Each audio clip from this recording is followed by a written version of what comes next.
राख का हर एक कण मेरी गर्मी से गतिमान है। मैं एक ऐसा पागल हूं जो जेल में रहकर भी आजाद हूं। सीखना, जागरूकता और शिक्षा ही इस चैनल का उद्देश्य है। द इशू सर एक शिक्षक हैं जिनकी विशेषज्ञता जटिल विषयों को सरल और वस्तुनिष्ठ तरीके से मानचित्र के आधार पर समझाने में निहित है। तो कुछ इसी प्रकार के जो विचार थे ये भगत सिंह के थे। ये गोली मारकर सैंडरसन को लाला लाजपत राय की हत्या का बदला लेते हैं और गोली मारकर वहां पर क्या है निकल जाते हैं। और भगत सिंह, राजगुरु और सुखदेव तथा इनके कुछ साथी जो है भेष बदल कर रहते हैं उस टाइम पर। मतलब सोचिए आप कितना क्रिएटिव माइंड होगा इनका, कितना खतरनाक इनका दिमाग होगा, कितने खतरनाक इनके विचार होंगे कि उस टाइम पर अंग्रेज इनको पकड़ नहीं पा रहे हैं, भेष बदल कर रहे हैं। लेकिन फिर भी अंग्रेजों के हाथ नहीं लगे और इसके बाद में भी ये रुकते नहीं है। ये जाते हैं और मजदूरों के हक के लिए हड़ताल करते हैं। किसके हक के लिए हड़ताल करेंगे? मजदूरों के हक के लिए लड़ते हैं, मजदूरों के हक के लिए ये हड़ताल करते हैं। अगर हम बात करते हैं तो यहाँ पर दो बिल आते हैं, public safety bill, trade dispute bill. दो प्रकार के बिल लेके आते हैं अंग्रेज और इनमें ऐसा होता है कि बिना किसी कारण के उनकी गिरफ्तारी कर ली जाती है। तो इसका विरोध प्रदर्शन करते हैं भगत सिंह और इनके कुछ साथी, इसका विरोध प्रदर्शन करते हैं और हड़ताल करते हैं। ये एक और ट्रेड डिस्प्यूट जो बिल है यह बोलता है कि आप हड़ताल नहीं कर सकते हो, और ये पब्लिक सेफ्टी बिल बोलता है कि आपको बिना किसी कारण के गिरफ्तार कर लिया जाएगा, कोई दिक्कत नहीं। ये विरोध प्रदर्शन करते हैं लेकिन अंग्रेजी सत्ता इनकी एक न सुनती है। तब जाकर फिर ये प्लानिंग बनाते हैं। इनके एक क्रांतिकारी शिक्षक थे जिनका नाम है सचिंद्र नाथ सान्याल। उनके साथ मिलकर ये क्रांति करते हैं और बम फेंकने की एक प्लानिंग बनाते हैं असेंबली में, केंद्रीय असेंबली में बम फेंकने की प्लानिंग बनाते हैं दिल्ली में। तो इनके जो शिक्षक थे वो कहते हैं कि भगत सिंह तुम बम फेंकने नहीं जाओ, क्योंकि उनके शिक्षक ने उनको किसी और कार्य के लिए चुन रखा है। बाहर अफवाह फैल जाती है कि भैया भगत सिंह थोड़ी बम फेंकने के लिए जाएंगे, वो तो प्रेम में पड़ चुका है, वो तो प्यार में पड़ चुका है, आप थोड़ी बम फेंकेंगे। उनके कुछ साथी ऐसी अफवाहें फैलाते हैं। तब भगत सिंह कहते हैं, भगत सिंह को ये बातें पता चलती है तो भगत सिंह एक खत लिख के जाते हैं। भगत सिंह ने कभी मना नहीं किया बम फेंकने से। भगत सिंह एक खत लिख के जाते हैं वहां पर, बोले कि तुम यारा बोलते थे वो उनके दोस्त को, यारा तुम मुझे समझ नहीं पाए, तुम मेरे साथी होकर, मेरे साथ होकर भी तुम मुझे समझ नहीं पाए कि भगत सिंह किस प्रकार के व्यक्ति थे। और नीचे एक लाइन लिख के जाते हैं कि जब तक तुम ये खत को पढ़ोगे तब तक हम बम फेंक चुके होंगे। और वहां पर नीचे एक लाइन लिख के जाते हैं कि इस कदर वाकिफ है मेरी कलम मेरे जज्बातों से, अगर मैं इश्क लिखना भी चाहूं तो इंकलाब लिखा जाता है। और उस टाइम पे भगत सिंह के साथ में एक शख्स थे जिनका नाम है बटुकेश्वर दत्त, जो कि बंगाल के व्यक्ति थे, मैंने आपको बताया था। तो बटुकेश्वर दत्त और भगत सिंह जो है वह असेंबली में बम फेंक देते हैं और बम फेंकने के बाद में वह भागते नहीं है। अंग्रेजों को ऐसा लगता है कि देखिए हमने भगत सिंह को पकड़ लिया है, लेकिन अंग्रेजों को शायद पता नहीं था कि भगत सिंह हमारे चंगुल में नहीं फंस रहा है, हम भगत सिंह के चंगुल में फंस रहे हैं। ये शायद अंग्रेजों को पता नहीं था। भगत सिंह का जो प्लान था वह बड़ा खतरनाक प्लान था, मास्टर माइंड प्लान था। और इनके साथ में जो व्यक्ति थे सुखदेव, राजगुरु और बटुकेश्वर दत्त, इनका जो माइंड था वो बहुत ही ज्यादा खतरनाक था, इनकी प्लानिंग बहुत ही ज्यादा खतरनाक थी। और वहां पर वो सरेंडर कर देते हैं। अंग्रेज खुश हो जाते हैं, जश्न मनाते हैं कि देखिए भगत सिंह ने क्या कर दिया, सरेंडर कर दिया। वहां पर भगत सिंह कहते हैं कि हमारा उद्देश्य किसी जनमानस को हानि पहुंचाना नहीं है, किसी जनमानस को क्षति पहुंचाना नहीं है, किसी का नुकसान करना नहीं है, किसी की हत्या करना नहीं है। और जब भगत सिंह जो है और बटुकेश्वर दत्त जब असेंबली में जब बम फेंकते हैं तब वहां पर सुभाष चंद्र बोस, जवाहरलाल नेहरू, और जब हम बात कर रहे थे साइमन कमीशन की, यह साइमन भी खुद वहां पर बैठा था। वहां पर भगत सिंह जो है वह बम फेंकते हैं और अखबार की रिसर्च आप देख लीजिए कि वहां पर किसी को नुकसान न हुआ, केवल 3 बेंच को वहां पर नुकसान होता है। और भगत सिंह कहते हैं कि हमने बम इसलिए नहीं फेंका, हमारा उद्देश्य किसी की हत्या करना नहीं था, किसी को मारना नहीं था, हमारा उद्देश्य तो इस गूंगी और बहरी सरकार को जगाना था। और भगत सिंह वहां पर कहते हैं कि हम ऐसे व्यक्ति नहीं हैं, हम जनरल डायर के जैसे नहीं हैं जो निहत्थे लोगों पर गोलियां चला दें। हमारा उद्देश्य किसी को जगाना है, हमारा उद्देश्य इस अंग्रेज की गूंगी बहरी सरकार को क्या है, जगाना है। और आप सभी यहाँ पर देख सकते हो कि ऐलान इंकलाब जब अंग्रेजों के बहरे कानों को सुनाने के लिए हुए धमाके। 8 अप्रैल सन 1929 की बात है, केंद्रीय असेंबली में बम कांड करते हैं ये। और भगत सिंह जो है वह बटुकेश्वर दत्त के साथ में दिल्ली की सेंट्रल असेंबली में बम फेंका था। पब्लिक सेफ्टी बिल और ट्रेड डिस्प्यूट बिल के विरोध में क्रांतिकारियों ने बम फेंका था। इस बम कांड में भगत सिंह और बटुकेश्वर दत्त को उम्र कैद की सजा सुनाई। जो अंग्रेज सरकार है वह भगत सिंह और बटुकेश्वर दत्त इन दोनों को जो है उम्र कैद की सजा सुनाती है और इन्हें जेल में बंद कर देती है। तो आप सभी को पता होना चाहिए कि जो भगत सिंह और जो बटुकेश्वर दत्त है इनको उम्र कैद की सजा सुना दी जाती है और इनको जेल में बंद कर दिया जाता है। आगे बढ़ते हैं, हम देखते हैं वहीं पर क्या होता है। वहीं पर इनका एक साथी होता है, उस टाइम पर एक इनका साथी होता है और वह गद्दार साबित होता है। इनका जो साथी है वह इनके खिलाफ गवाही देता है ना, बोलता है कि हाँ मुझे पता है सारी चीजें। और तो उसके लिए कुछ पंक्तियां मुझे याद आती है कि दूर रहा करती है पास नहीं आती है, नाक अगर कट जाए बास नहीं आती है, तुम शेरों के साथ बिठा दो कुत्तों को फिर भी उनको इज्जत रास नहीं आती। कुछ इसी प्रकार के गद्दारों के लिए कुछ ये शब्द हैं। वह भगत सिंह जो है इनसे बगावत कर देता है, गद्दारी कर बैठता है। भगत सिंह कहते हैं कि यह गद्दार हमारा साथी कैसे हो सकता है, इसे तो बम बनाना भी नहीं आता है। तो बोलता है अरे एक ये बात कर दी, मुझे बम बनाना आता है और बम बनाने की प्रक्रिया सबको बता देता है। वहीं पर पत्रकार बैठे रहते हैं और पत्रकार जो है वह अखबारों के माध्यम से यह बात पूरे इंडिया में पहुंचा देते हैं। आप सोचिए भगत सिंह का जो दिमाग था वो कितना खतरनाक था। सरेंडर करके और बम बनाने की जो प्रक्रिया है पूरी इंडिया में फैल जाती है। बच्चा बच्चा बम बनाना जान जाता है, उनके विचारों को बच्चा बच्चा जान जाता है कि भगत सिंह के विचार क्या थे। आइए बढ़ते हैं हम आगे। कुछ इस प्रकार कहते हैं हमारे भगत सिंह, और भगत सिंह खुद चाहते थे, उन्हें ट्रिब्यून पत्रिका में लिखा है कि मैं स्वयं चाहता हूं कि मुझे फांसी हो। बहुत सारे लोग बोलते हैं कि भगत सिंह को गांधी जी ने बचाया नहीं।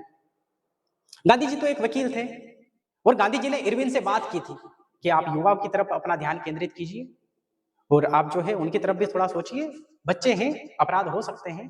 तो इरविन बोलता है कि नहीं, ये तो एक मर्डर है, आतंकवादी है वो व्यक्ति।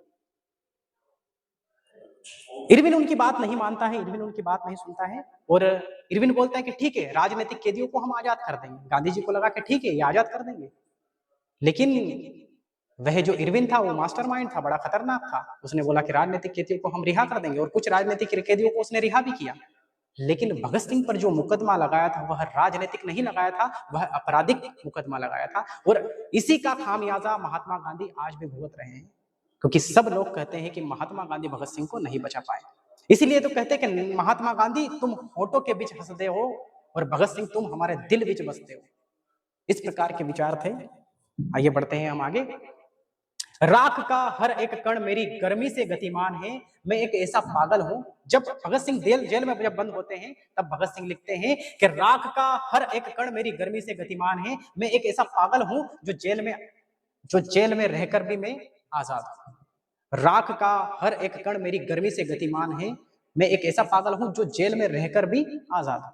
भगत सिंह के कुछ इस प्रकार के विचार थे। इसीलिए कहते हैं कि तर्कों की कसौटी पर बगावत करना सीखिए जनाब। जवानी हाँ में हाँ मिलाने के लिए नहीं होती है, तो हमें भगत सिंह बनने की आवश्यकता है, हमें चंद्रशेखर आजाद बनने की आवश्यकता है, हमें सुखदेव राजगुरु बनने की आवश्यकता है। कुछ इस प्रकार के उनके प्रेरणा स्रोत हैं। यहां पर जो भगत सिंह थे वह जेल में कई बुक पढ़ते थे। उन्होंने जेल को एक लाइब्रेरी बना दिया। भगत सिंह ने वहां पर कई बुकें पढ़ी और वहां पर जो है भगत सिंह जो है वो बुक लिखते भी हैं, जो उनकी प्रसिद्ध बुक रही है वहां पर। एक तो है कि जेल की डायरी, और एक आपको पता होना चाहिए एक बुक है वहां पर मैं नास्तिक क्यों हूं। क्या होता है कि ये कुछ समय पहले की बात है, एक क्रांतिकारी व्यक्ति थे जो कि कहते हैं कि वो हमारे सिखों वाला जो लड़का है, जो नया नया लड़का है, वो मंदिरों में नहीं आता है। तो कुछ लोग जो हैं वो बोलते हैं कि नहीं वो धर्म को नहीं मानता है, भगवान को वो नहीं मानता है, वो मंदिरों में नहीं आता है। तब वे क्रांतिकारी बोलते हैं कि ये नई उम्र के लड़के हैं, इनको दो चार प्रसिद्धियां क्या मिल जाए, एक दो बार नाम अखबार में क्या आ जाए, ये खुद को भगवान से ऊपर मानने लगते हैं। इसका जवाब भगत सिंह जो है अपनी book why I am an atheist, यानी कि मैं नास्तिक क्यों हूं, उसमें देते हैं। वह बोलते हैं कि मैं नास्तिक इसलिए नहीं हूं, है ना, मैं नास्तिक इसलिए, भगत सिंह बोलते हैं कि मैं नास्तिक क्यों हूं, मैं नास्तिक इसलिए हूं कि मैं खुद को भगवान से ऊपर मानता हूं। मैं नास्तिक इसलिए हूं कि मेरी खबरें अखबार में छप रही है। मैं नास्तिक इसलिए हूं कि मैं प्रसिद्ध हो चुका हूं। नहीं, मैं नास्तिक इसलिए हूं कि जब गरीबों पर अत्याचार होता है, जब गरीबों पर शोषण होता है, तो फिर भगवान कहां जाता है। मेरा ऐसा मानना है कि भगवान नहीं है, और अगर भगवान है तो बहुत बुरा व्यक्ति है। भगत सिंह ऐसा लिखते हैं। क्यों? क्योंकि भगत सिंह कहते हैं कि जब जलियांवाला बाग हत्याकांड होता है और हजारे निहत्थे लोगों की जान जाती है, तो उस टाइम पर भगवान कहां था। तो कुछ इसी प्रकार से भगत सिंह जो हैं अपनी बुक में वर्णन करते हैं और बोलते हैं कि मैं इसलिए नास्तिक हूं, और मैं नास्तिक इसलिए नहीं हूं कि मुझे धर्म से दिक्कत है, मैं नास्तिक इसलिए हूं कि धर्म को इंसानियत से दिक्कत है। कुछ इस प्रकार के विचार थे भगत सिंह के। तो बढ़ते हैं हम आगे यहाँ पर। और अगर हम यहाँ पर देखेंगे तो भगत सिंह जो थे और उनके कुछ साथी जो थे, उनका एक प्रसिद्ध गीत है, वह गाते थे, मेरा रंग दे बसंती चोला, मोए रंग दे बसंती चोला, जिस चोले को पहन शिवाजी खेले अपनी जान पर, जिसे पहन झांसी की रानी मिट गई अपनी आन पर, आज उसी को पहन के निकला हम मस्तों का टोला, मेरा रंग दे बसंती चोला। ये उनका प्रसिद्ध गीत था। सभी साथी जो है इसको साथ में मिलकर वो गाते थे। और जब भगत सिंह जेल में थे तो भगत सिंह को बुलाने के लिए, जेल में भी भगत सिंह किताबें पढ़ते थे। भगत सिंह ने जेल में भी बहुत यातनाएं झेली है। भगत सिंह जब जेल में थे तो उन्होंने जेल में भी भूख हड़ताल की, क्योंकि वहां पर भी भारतीयों पर, वहां पर भी जो भारतीय कैदी थे उन पर अंग्रेज अत्याचार करते थे।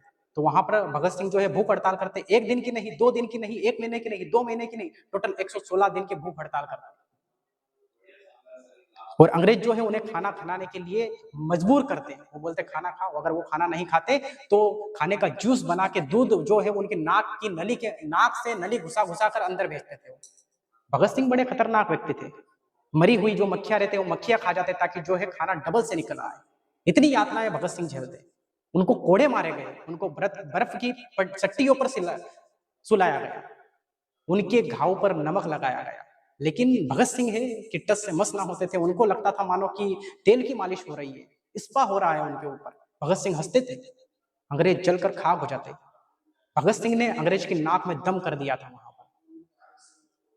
और फिर एक दिन खबर आती है कि भगत सिंह को फांसी होने वाली है। वो खबर क्यों आती है? आप सभी को पता होना चाहिए कि भगत सिंह जब बम फेंकते हैं तब तो उन्हें उम्र कैद की सजा होती है, लेकिन अंग्रेज एक पुराना केस निकालते हैं सैंडरसन की हत्या का, और बोलते हैं तो अपराधी है, तो आतंकवादी है, इसको फांसी होनी चाहिए। और फांसी की जो तारीख तय की जाती है वह की जाती है 24 मार्च सन 1931। फांसी की एक तारीख तय की जाती है। तो जब भगत सिंह एक किताब पढ़ रहे थे अपने अंतिम क्षणों में, तो अंग्रेजी जेलर आते हैं और कहते हैं कि भगत सिंह वक्त हो चला है। तो भगत सिंह कहते हैं कि जेलर साहब अभी रुकिए, मैं लेनिन की जीवनी पढ़ रहा हूं, एक क्रांतिकारी को दूसरे क्रांतिकारी से मिल लेने दीजिए। ऐसा भगत सिंह कहते हैं। वहां पर एक सिख जेलर होते हैं, वह सिख जेलर होते हैं कि भगत सिंह को कहते हैं वो कि हुण दो रब दा नाम ले ले भगतिया। तो भगत सिंह कहते हैं, वो बोलते हैं कि अब अंतिम क्षणों में तो भगत सिंह भगवान का नाम ले ले। तो भगत सिंह कहते हैं, ना तो तेरे रब ते पहले विश्वास था और ना तेरे रब ते अब विश्वास है। यानी कि ना तो तेरे भगवान पे पहले विश्वास था और ना तेरे भगवान पे अब विश्वास है। और भगत सिंह वहां जेल से बाहर निकल के और फांसी के फंदे तक पहुंचते हैं। फांसी के फंदे तक जब भगत सिंह पहुंचते हैं तो सुखदेव और राजगुरु, क्योंकि भगत सिंह, राजगुरु और सुखदेव ये तीनों जो है सैंडरसन की हत्या करते हैं, इसी के विरुद्ध में इनको फांसी दी जाती है। जबकि बम फेंकने के लिए तो बटुकेश्वर दत्त और भगत सिंह को उम्र कैद दी जाती है, तो बटुकेश्वर दत्त को फांसी नहीं दी जाती। क्यों? क्योंकि वो बम फेंकने में शामिल थे, जबकि सैंडरसन की हत्या में ये तीनों शामिल थे। इसीलिए इन तीनों को क्या की जाती है? फांसी दी जाती है। अंग्रेज इतने डर चुके थे, अंग्रेज इतने कांप रहे थे कि ये व्यक्ति जेल में होकर भी बाहर एक क्रांति की ज्योत जला रहा है। तो अंग्रेज जो है यह फांसी 24 मार्च को होनी थी, लेकिन एक दिन पहले ही उनको फांसी की सजा सुनाती।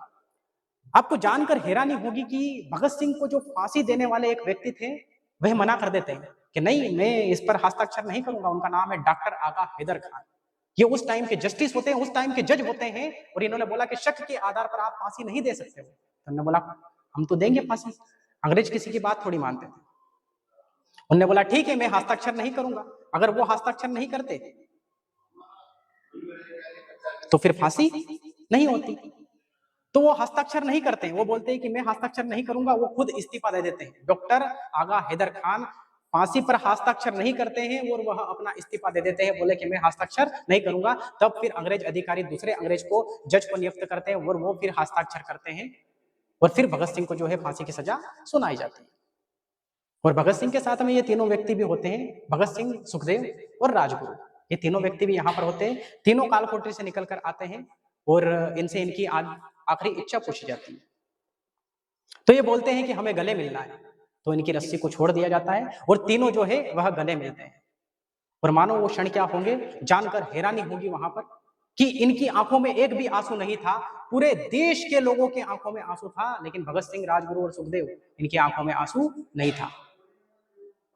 और ये गले मिलते हैं और एक नारा लगाते हैं, इंकलाब जिंदाबाद, इंकलाब जिंदाबाद, साम्राज्यवाद मुर्दाबाद। और वहीं से जो आसपास के जो भारतीय कैदी थे, जो इनके साथी थे, वह एक गाना गाते हैं कि सरफरोशी की तमन्ना अब हमारे दिल में है, देखना है जोर कितना बाजुए कातिल में है, वक्त आने पे बता देंगे तुझे ये आसमां, क्या बताए हम जुनून शोक किस मंजिल में है।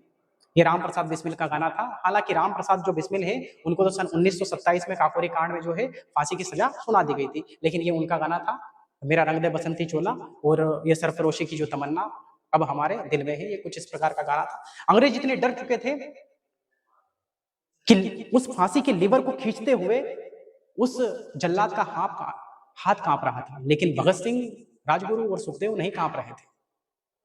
जैसे लीवर दबा दिया जाता है और उस दिन जो है 3 क्रांतिकारी वीर शहीद हो जाते हैं और उन्हें फांसी हो जाती है। 24 मार्च से एक दिन पहले यानी कि 23 मार्च को उनको फांसी दी जाती है। अंग्रेज इतने डर चुके थे, इतने कांप रहे थे, उनकी औकात नहीं थी, उनकी हैसियत नहीं थी कि वो मेन गेट से उनकी लाश को बाहर ले जाए। और आप सभी को जानकर ताजुब होगा कि भगत सिंह जब उनकी मां से मिलते हैं अंतिम क्षणों में, तब वो बोलते हैं कि मां, लाश लेने के लिए आप मत आना, कुलवीर को भेजना, क्योंकि आप अगर रोओगे तो लोग क्या सोचेंगे कि बलिदानी शहीद भगत सिंह की मां रो रही है। इतने खतरनाक व्यक्ति थे भगत सिंह। उनकी जो शव है, उनके शव को आगे मेन गेट से नहीं ले जाया जाता है, उनके शव को जो है पीछे के गेट से। आपने सुना होगा कि जो कैदी हैं वो दीवार तोड़ते हैं, लेकिन उस टाइम पर अंग्रेज इतने डर चुके थे, अंग्रेजी सत्ता इतनी डर चुकी थी कि वह खुद, अंग्रेजी शासन खुद उस जेल की दीवार तोड़ते, लाहौर के सेंट्रल जेल की दीवार तोड़ते हैं और उस दीवार से भगत सिंह जो है, उन भगत सिंह के शव को, भगत सिंह, सुखदेव और राजगुरु तीनों के जो शव हैं, उन शव को वहां से बाहर निकाल दिया जाता है। सतलज नदी के किनारे उनके शवों का टुकड़ा कर करके उनमें आग लगा दी जाती है और वह जो शव हैं और वहां से भाग जाते हैं। फिर वह शव मिलते हैं लोगों को, वहां के लोगों को, फिर वहां पर उनका क्या करते हैं, अंतिम संस्कार करते हैं।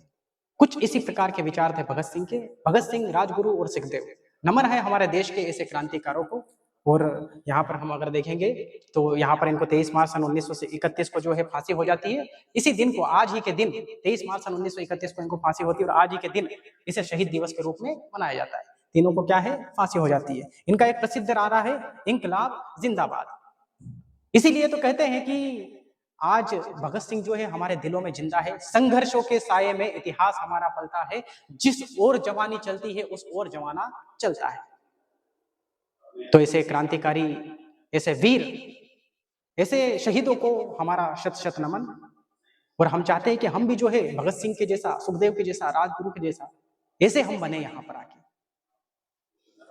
तो ये जो हमारा वीडियो था, यह वीडियो इसी पर संदर्भित था। आप सभी को यहाँ पर समझ में आ चुका होगा। कुछ इसी प्रकार के शब्दों के साथ, कुछ इसी प्रकार के विचारों के साथ, एक अगली कहानी के साथ हम यहाँ पर मिलते रहेंगे। और आप सभी को कमेंट में एक जवाब जरूर देना है, इंकलाब जिंदाबाद, साम्राज्यवाद मुर्दाबाद। तो हम खत्म करते हैं इस वीडियो को यहीं पर और मिलेंगे एक नए एपिसोड के साथ। शुक्रिया।